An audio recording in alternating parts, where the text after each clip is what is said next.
The views, thoughts, and opinions expressed during this or any broadcast belong solely to our guests or our hosts. These broadcasts do not represent or reflect the views of their employers, sponsors, or affiliated organizations.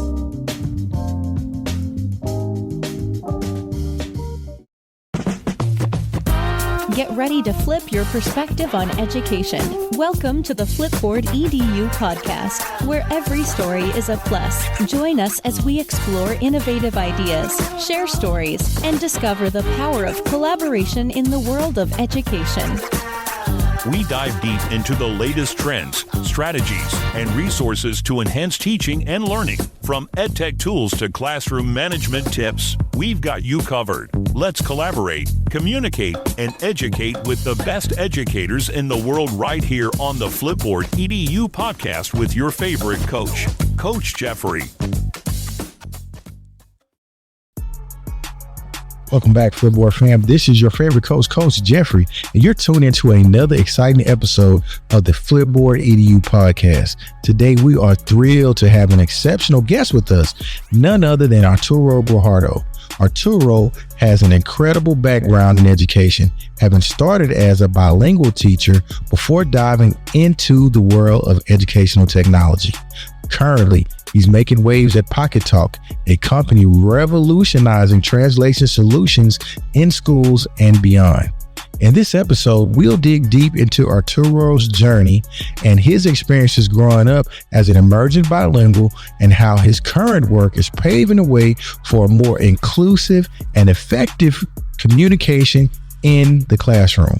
We'll also dive into some intriguing discussions about the challenges faced by emergent bilingual students and how innovative tools like Pocketalk can bridge the gap and make learning more accessible for everyone.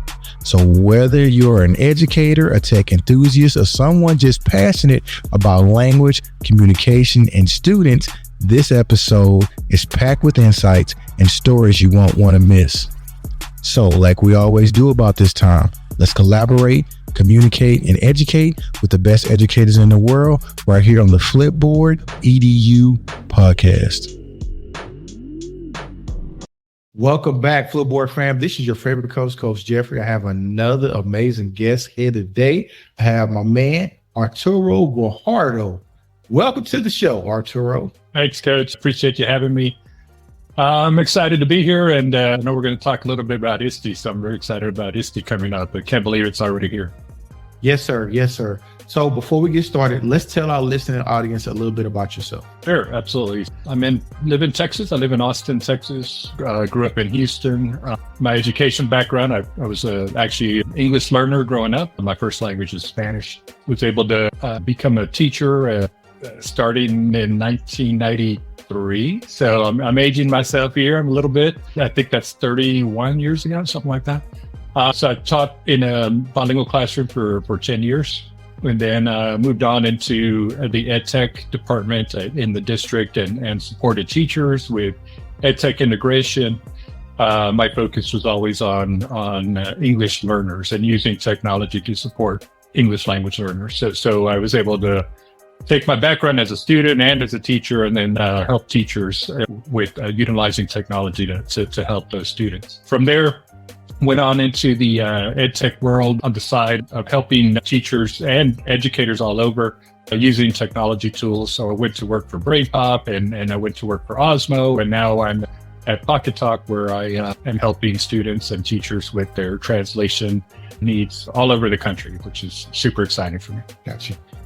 I just had a conversation with my wife. She said, I shake my head so much, but I'm just really agreeing with some of the stuff that you said. You said that you are a native Houston, Texas. So you grew up in Houston. I'm currently in Houston, just formerly working at the Houston Independent School District. You just said something that really intrigued me. Growing up in Houston at the time in which you grew up, what was the struggle for an English language learner at that particular time, if I can ask that question? Yeah, absolutely. And I'm actually a Houston ISD product from pre-K all the way up through high schools. Yeah, Houston ISD is in my blood even today, is the way I look at it. So the struggle, I think often at that point, now we're talking here in the 1970s, mind you, there were very few that I knew of, at least, bilingual programs. I think at that point, if you spoke Spanish, you learned English pretty quickly. It was either sink or swim. And so the programs may have been out there in certain schools. I don't think they were in my school. And I was very much in a neighborhood where there were many Spanish speakers like myself. And then the other part that I do remember in particular in elementary school that I always thought was interesting, or that's for lack of a better word, was what would happen when a student would come in from, let's say, from Mexico and didn't speak any English whatsoever, and what would happen to that student. And so as I got older, I was able to watch that and observe what was happening to Armando when he came in to school now without speaking any English. And what normally would happen was that they would become my buddy, because in my classroom, I was the only Spanish speaker. So they would buddy him up with me. And so I was his helper, his guide, his translator, till he was ready to go off on his own. And mind you, that was tough. That was not only tough on him because I wasn't the best translator in the world. I was 10, 11, 12. It was tough on me. I remember it being tough on me. I remember being exhausted because I was having to think in Spanish and speak in Spanish and then try to listen extra hard because it was up to me to translate for my friend here. So that tends to be the memory that sticks out, is just sink or swim and then help your buddy next to you that might need it. And that's how it went for me for most of my education in Houston. So, and I know you started in Houston. We don't want to pick on that particular school district. However, as I was an administrator in several school districts, I see that's still the practice in some places. And so that leads me into the question is, what is Pocketalk? And how would it help to alleviate that type of learning environment for students? Sure, absolutely. So Pocketalk, we provide translation solutions for not just for schools, but we provide it for hospitals, for city governments, state governments. We're being used in polling stations and in industry. We're in manufacturing. We're being used out in the oil fields all over Texas, in particular. But in what Pocketalk does is we provide a translation device and a supporting software that can be used really with any student that comes into a school who needs that initial translation help. And so what I was doing for Armando, now you can do with a handheld device that looks like this. It's a brilliant solution in that you're freeing up the human translators to do their job. We know that there's a particular need for this type of service because you can't always have a human translator there to meet every translation need. You can't always call the translation line and have them be available. So this device fits the need of everything in between. So a student can carry it, teacher can carry it, the principal can carry it, school nurse, cafeteria, bus driver, you name it, they can wear it around their neck. And then now I can have conversations in 84 different languages and then have the students or the parents talk back with me and have that two-way conversation because this device will handle both languages back and forth. Gotcha. And so you said 84 different languages that translates. I have a question. Does it translate Urdu? Urdu is in here. Let me show you how this works here. So here's the translation list there. I just pulled up Urdu. Okay. You see how it's checked there? And then when I hit OK, I now have English and Urdu. I'm going to click this arrow so that now I can speak in English and it'll translate it over into Urdu for me. I press and hold the button and just start talking. And there's the translation. And you just heard the translation. So you can read it, you can listen to it. And now the Urdu speaker can now talk back to me and I'll be able to understand them as well. So the device is listening for the response to what shows on the screen? There's a button down here at the bottom. It's hard to tell on the screen.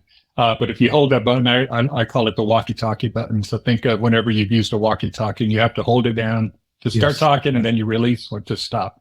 So same thing here. You press that button, hold it, talk, and then when you're done, let go. And then the translation happens right after that. Gotcha. I totally understand that. And I got so much to share on this situation right now. I got two stories that just popped in my mind about how this is needed. So I do have a question though, was that we need to why do you think that teachers and students need this in today's classroom? So I just think that there's an immense need for, let's start with the teachers. So when you think about the beginning of the day for the teacher, like just think of it at bell just rang, students are lining up to come into the classroom and you're ready to roll, you're ready to start it. And I love seeing the videos of the teachers who have the greeting at the front, at the school, at the classroom door, where they're doing the fist bump or the high five, or they're doing the dance that they've come up with for each student. And just how important that greeting is every morning. I just saw a study about how that morning greeting that happens at the classroom door not only helps with student attention and keeping them engaged, but it also helps with student behavior. That one act seems to reduce the number of misbehaviors in the classroom. And so I always think of that when I think of, okay, how do I greet my student who speaks Urdu when I don't speak Urdu? And I had that situation as a teacher, not with the student, but with the parents of a student who only spoke Urdu.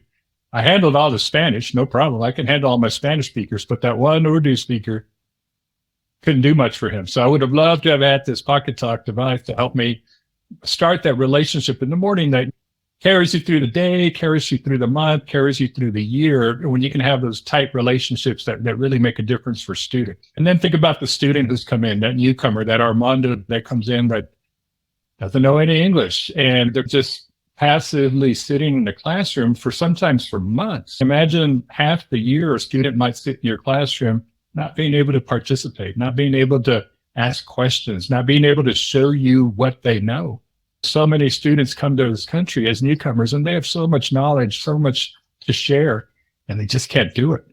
And so what happens? If you had them a Pocketalk, then there's your solution. Now I can tell you what I'm feeling. I can tell you what I'm thinking. I can tell you what I know.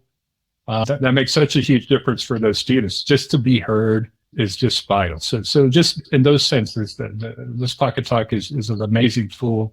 And then think about the parents as well. I'm not sure if we're going to talk about parents, but we know that how important parents are. And if we can get them engaged and welcome them to school, oh boy, that makes a huge difference. So if we can bridge that with the Pocketalk, hey, why not? It's a tool that's going to pay for itself over and over again. I don't really normally get into cost, but I want to share. I normally let the people talk before I share, but I was in the classroom, traditionally in the inner city of a particular school district, and I'm in this classroom, and the teacher said, I have English language learners. Now, previously at my previous school district, that means that was a Spanish speaker. This lady had 5 different languages of students in her classroom, and doing the best that she could, she was trying to teach them. And I saw specifically the students who spoke Urdu. I'm probably not saying it properly, but those students, they were compliant. They were listening, but we all knew that they didn't know what was going on and they were trying to figure it out. And just like you said, the one kid who could speak a little bit, he was translating and trying to help everybody in the group. It was 5 of them. And I left there feeling so sorry for that teacher. I felt so sorry for those students because they're coming to school, they're there. And I felt sorry for the young man that was translating because he was trying to do the best he can. Then they started acting up because they laughed because he missed it. And so now the teacher, we're in the room and the teacher is, come on, guys, I need y'all to focus. And so that solves so many different problems, dude, with that one simple device. I didn't give it away for free. I wish I could, trust me, because I know the need is out there. So much need. Just like you mentioned, think about all those learning activities that rely on conversation, right? Think about those learning activities, turn and talk. If I'm doing debate, if I'm doing Socratic circle or think, pair, share, so many of our teaching strategies rely on students talking, rely on students communicating. And what happens to those students when they can't speak English and people don't speak Urdu or the other classmates don't speak Urdu? They just sit there and it just seems like a waste to me. Yeah, we can definitely help there. Most definitely. So I started teaching at the time it was Jefferson Davis High School was my school where I learned how to teach. I loved that near North Side. I don't know if you were here there, but got a I lot. grew up about 5 minutes away. Okay, I'm from the north side. Good. All right, then. All right. Then. So the thing is, in elementary schools, like, how can that be helpful for an elementary student to help on the tail pass, and they have to, with all of the tests that they have to take in order to become advanced high and all of those things? Like, how can that machine help schools with that population of students? Oh yeah, no. Specifically to testing, there's definitely certain rules that would limit the use of this device. What I'm thinking in terms of an English learner, there's a pronunciation practice that's built into this device. So I could literally talk into it in Urdu or in Spanish, get the translation in English. The translation will pop up just like it did when I showed you a few seconds ago. And then I can click it and practice my pronunciation of that English phrase that was just translated. And this device will let you know if you're pronouncing what words you got correct, what words you maybe need to work on. So there's a little bit of again, speech practice that you can do there. It'll serve as a simple dictionary, translation or multilingual dictionary. So I can say the word cat and I'll know that, oh, that's gato in Spanish or vice versa. So you can do just basic translations without having to pull out a dictionary, without having to know how to even spell the word. I can now translate it because I can say the word using this device. One other feature that I always like to point out is that there is a built-in camera on the back here. Kind of hard to see, but that's a camera. I can use that camera to take pictures of text from a worksheet or from a textbook. And that text now gets translated on my screen. And I can read it in my heritage language. Or if I'm a younger student, maybe I can't even read my heritage language. I can then click that translation on the screen and it'll read it out loud. So it doesn't just work through voice. You can actually use printed text as well to translate from. Just think in those terms, think in terms of just social, just general social conversations out in the classroom, out in the playground, in the library, in the hallway. I can now have those because I have this device. And the other exciting part to me is just thinking about that Spanish speaker and that Urdu speaker. Now those two can communicate. It doesn't necessarily even have to be in English. Right? English doesn't have to be involved. But now I have students communicating with each other from all over the world, getting to know each other. And to me, that's invaluable. So many ways to use this device. It's hard to even pinpoint. True multilingual classroom, I think it would be beneficial. Exactly. It'll definitely make worldwide learners out of all of us. Okay, so I'm sold. I need to purchase 1 million of them. How long does the battery last? How long does the battery last? So think of it like a phone. A phone, if you're using it a lot, probably going to charge it overnight, get it ready for the next morning. If you're using it sporadically, turning it off, and when you're not using it, you can turn it off and turn it back on when you're ready to use it. I've had batteries last up to a week sometimes, just because I'm only using it in there. So think of it like you would a phone. And it comes with a USB-C charger that plugs in here, plug it into the wall. So you'll have everything you need to be able to charge it at will. Okay. Do you guys sell those individually or do you sell them as class sets? We do both. You can buy one if you want, but ideally what we recommend is you buy them in bulk because that can bring the price down a little bit. And then you can have more of a better implementation because it's not just one person using it. You have multiple people using it and they can show each other how they're using it. So that tends to be the model I recommend. At the very least, I recommend you buy something for the front office so that when that parent comes in, we can have that initial conversation be a good conversation, a quality conversation that keeps them coming back. And then you put them in the hands of the staff that work with the multilingual students. So your classroom teachers, your librarians, your PE coaches, your nurse. These devices are HIPAA compliant. So you can practice, you're protecting privacy when you're having conversations. One exciting thing for us for ISTE is that we're going to be announcing our new NCAPA compliance that we've just received. So we'll be able to make sure that if you're having conversations that need to be kept private, we're helping you with that when you use this device. Okay, so the privacy on it will then definitely be acceptable for a K-12 environment. Absolutely, and it's already being used all over the country. We have users in the New York City Department of Education. They're probably our biggest single use case. They're in about 400 schools in the New York City deal across to San Diego, Florida, Texas, Ohio, Washington, you name it. It's getting used all over the country right now for schools and any sort of educational setting.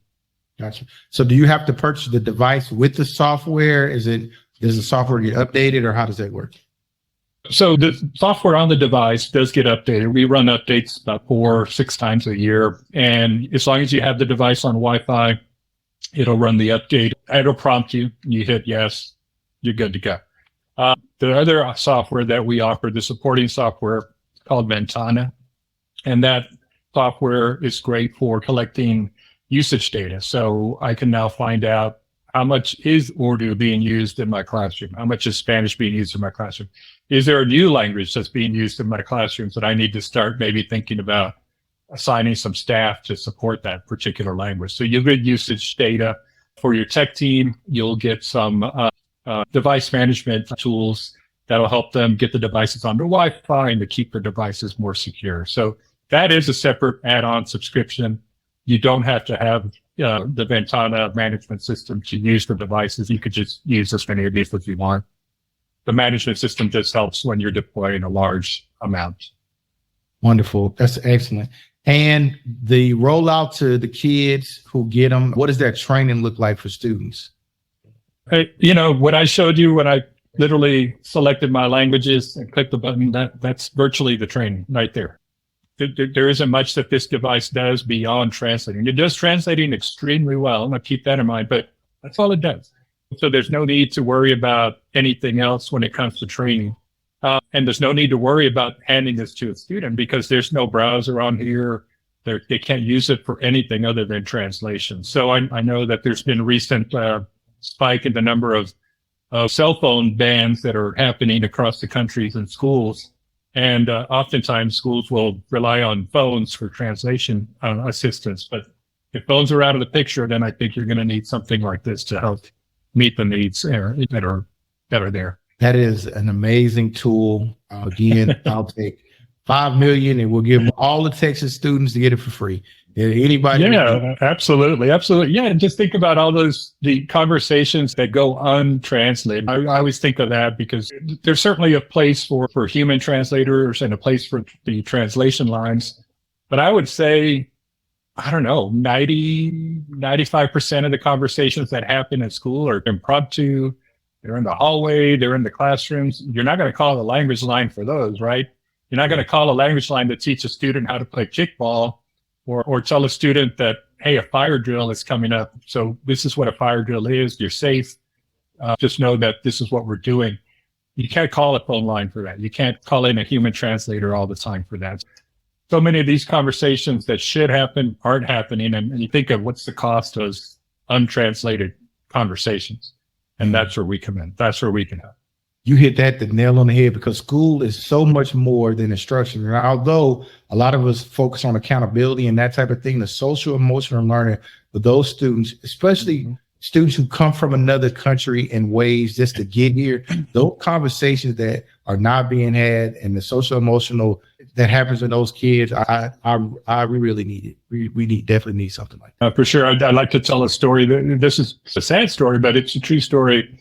An educator in New York told me about a student from Ukraine that had just come to the United States and was enrolled at their school. And that particular day, they're going to have a fire drill.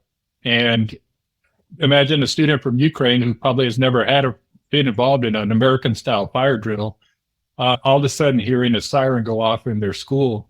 And nobody had been able to tell the student what that meant, what it was, that he was going to be safe, that this is just practice. We take that for granted because we've been doing fire drills forever, right? Yes. This student didn't know what was happening. And the words that the educator told me, he said the student freaked out. And that we're just stacking trauma on top of trauma when we do that to students. Just think about that, the cost of not having that conversation and what that costs that student on that particular day. And I think if we can avoid that, this is, like I said, pay $1 million for this. It's worth it. It's most definitely worth it. And I want to share one more sad story. I had a student who received the Fulbright to University of Texas, Her name was Natalie Guajardo. No way. Yeah. But she was a very brilliant student, but her parents came over through the border. And when she was 5, she was diagnosed with cancer.